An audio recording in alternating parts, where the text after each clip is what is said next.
स्वागत है आप सभी का आपके अपने चैनल लीडिंग परीक्षा पे। आज हम जानेंगे अपने नए संसद भवन के बारे में। देख लीजिए जो इसका पिक्चर आपके सामने लगा हुआ है। तो आज की इस वीडियो में हम जानेंगे कि उसकी कुल लागत कितनी आई, एरिया कितना है, डिजाइन किसने तैयार किया या फिर उद्घाटन कब और किसने किया। फिर जानेंगे उसकी आवश्यकताओं के बारे में। फिर जानेंगे कि क्या है विशेषताएं इस नए संसद भवन की, और फिर जानेंगे कि हमारा संगोल था, संगोल का क्या हुआ। तो आइए बिना देरी किए हुए शुरू करते हैं आज की अपनी वीडियो। तो देखते हैं भारत के नए संसद भवन का उद्घाटन 28 मई को प्रधानमंत्री नरेंद्र मोदी द्वारा कर दिया गया है, जिसको लेकर दोनों सदनों के सांसदों, लोकसभा के सभी पूर्व स्पीकरों तथा राज्यसभा के सभी पूर्व सभापतियों को निमंत्रण भेजा गया था। साथ ही सभी राज्यों के मुख्यमंत्रियों को भी नए संसद भवन के उद्घाटन समारोह का निमंत्रण भेजा गया था। मौजूदा भवन भारत की पहली संसद के रूप में कार्य कर रहा है और भारत के संविधान को अपनाने का गवाह बना था। तो देखिए यहाँ पे हमने जाना कि इसका उद्घाटन कब हुआ, 28 मई को, और किसने किया, प्रधानमंत्री नरेंद्र मोदी जी ने किया था। आगे बढ़ते हैं, इसका एक हाइलाइट्स देखते हैं। नए संसद भवन की हाइलाइट्स क्या है, तो जो उसमें कुल लागत आई है वह है 971 करोड़ की, और उसका जो एरिया है वह है 65,000 वर्ग मीटर। डिज़ाइन किसने तैयार किया है, डिज़ाइन तैयार किया है HCP design and management private limited, जो कि अहमदाबाद की एक कंपनी है। कंस्ट्रक्शन कॉन्ट्रैक्ट टाटा प्रोजेक्ट्स को मिला है, और इसका जो निर्माण प्रारंभ हुआ वह 20 दिसंबर 2020 को शुरू हुआ। उद्घाटन कब हुआ, इसका उद्घाटन 28 मई 2023 को हमारे प्रधानमंत्री नरेंद्र मोदी जी के द्वारा किया गया, और इसका शिलान्यास जो प्रधानमंत्री नरेंद्र मोदी जी के द्वारा 20 दिसंबर 2020 को शुरू किया गया था। आगे बढ़ते हैं आज की अपनी इस वीडियो को में। नए संसद भवन की आवश्यकता, आइए हम जानने का प्रयास करते हैं कि हमारे नए संसद भवन की आवश्यकता ही क्यों पड़ी। तो मौजूदा संसद भवन का निर्माण 1991 में शुरू हुआ और 1927 में मौजूदा संसद भवन का निर्माण 1921 में शुरू हुआ और 1927 में बनकर तैयार हुआ, जो लगभग 100 साल पुराना है। इसके निर्माण के बाद में संसदीय कार्यों और उसमें काम करने वाले लोगों की संख्या में काफ़ी वृद्धि हुई।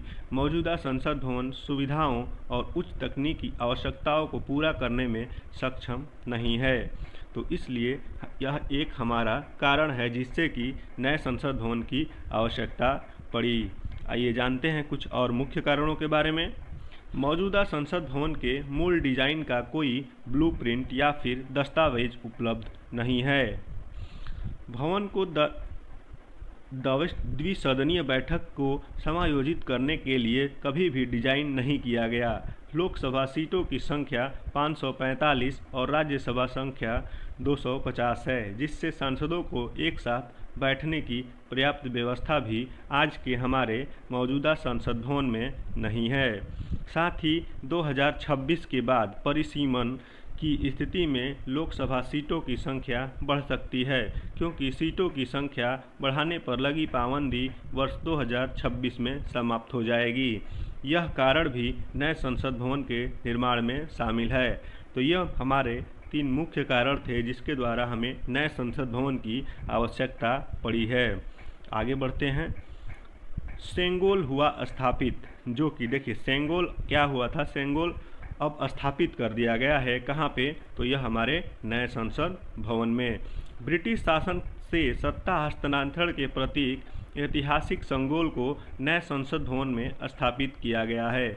देश के पहले प्रधानमंत्री जवाहरलाल नेहरू ने अंग्रेजों से सत्ता हस्तांतरण के प्रतीक के तौर पे संगोल को लिया था, जो इस समय प्रयागराज के एक संग्रहालय में रखा गया है। अब उसे भी नए संसद भवन में सत्ता हस्तांतरण के प्रतीक का संगोल जो लिया गया था उससे स्थापित कर दिया गया है। आगे बढ़ते हैं अपने इस वीडियो में। अब देखते हैं इस हमारे आज की जो संसद भवन बना है नया वाला, इसकी क्या क्या प्रमुख विशेषताएं हैं। तो पहला है building structure. Central Vista project के तहत नई संसद भवन का निर्माण किया गया है, जो एक त्रिकोणीय संरचना है। इसमें लोकसभा, राज्यसभा, सेंट्रल लॉज और संवैधानिक अधिकारियों के कार्यालय बनाए गए हैं। यह तो था बिल्डिंग स्ट्रक्चर। अब जानते हैं सेंट्रल लाउंज के बारे में। नए संसद भवन में मौजूदा संसद भवन की तर्ज पर एक सेंट्रल लाउंज बनाया गया है। इस लाउंज में भी सांसद बैठकर बातचीत कर सकते हैं। इस लाउंज में राष्ट्रीय वृक्ष पीपल को भी लगाया गया है, जो संसद भवन को और विशेष बनाता है। आगे बढ़ते हैं। हमारा तीसरा जो विशेषता है वह है लोकसभा चैम्बर। नए भवन में लोकसभा चैम्बर का निर्माण किया गया है, जो अत्याधुनिक सुविधाओं से लैस है। लोकसभा चैम्बर में एक साथ 888 सांसद बैठ सकते हैं। कितने सांसद बैठ सकते हैं? 888 सांसद बैठ सकते हैं। लोकसभा चैम्बर राष्ट्रीय पक्षी मोर की थीम पर आधारित है। संयुक्त सत्र के दौरान लोकसभा हाल में 1282 लोग एक साथ बैठ सकते हैं। इसके बाद आता है राज्यसभा चैम्बर। नए भवन में बनाए गए राज्यसभा चैम्बर में कुल 382 सांसदों के बैठने की व्यवस्था की गई है। राज्यसभा चैम्बर को राष्ट्रीय फूल कमल की थीम पर तैयार किया गया है। नई संसद भवन भारत के महत्वपूर्ण विरासत भवनों जैसे कि राष्ट्रपति भवन सहित अन्य विभिन्न वास्तुशिल्प प्रभावों को भी दर्शाता है। तो आगे बढ़ते हैं अपनी अगली विशेषता की तरफ, जो इस प्रकार है। सुरक्षा मापदंड। मौजूदा संसद भवन का निर्माण तब किया गया था जब दिल्ली शहर भूकंपीय क्षेत्र सेकंड में आता था, लेकिन वर्तमान में यह भूकंपीय क्षेत्र 4 में है। नए भवन का निर्माण सभी सुरक्षा मानकों को ध्यान में रखकर किया गया है।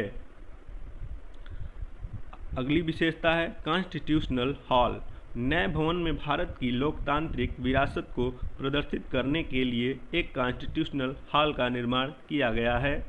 साथ ही नए भवन में पुस्तकालय, एक भोजन कक्ष और सदस्यों के लिए पर्याप्त पार्किंग की व्यवस्था भी की गई है। साथ ही पूरे भवन में 100% यूपीएस पावर बैकअप की भी व्यवस्था की गई है। अपने चलते हैं अगली विशेषता की तरफ, जो इस प्रकार है। 6 समितीय कक्ष।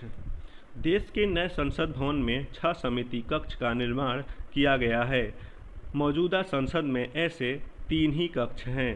साथ ही नए भवन में मंत्रिपरिषद के उपयोग के लिए 92 चैम्बर तैयार किए गए हैं, जो अत्याधुनिक सुविधाओं से लैस है। तो यह था आज के हमारे संसद भवन पर एक छोटी सी वीडियो, जिसमें हमने आपको सब कुछ बताने का प्रयास किया। तो आज के लिए बस इतना ही। वीडियो अच्छी लगी हो तो सेशन को लाइक करें, चैनल को सब्सक्राइब करें और जितना अधिक हो सके आप इस चैनल को शेयर करें। Thanks for watching.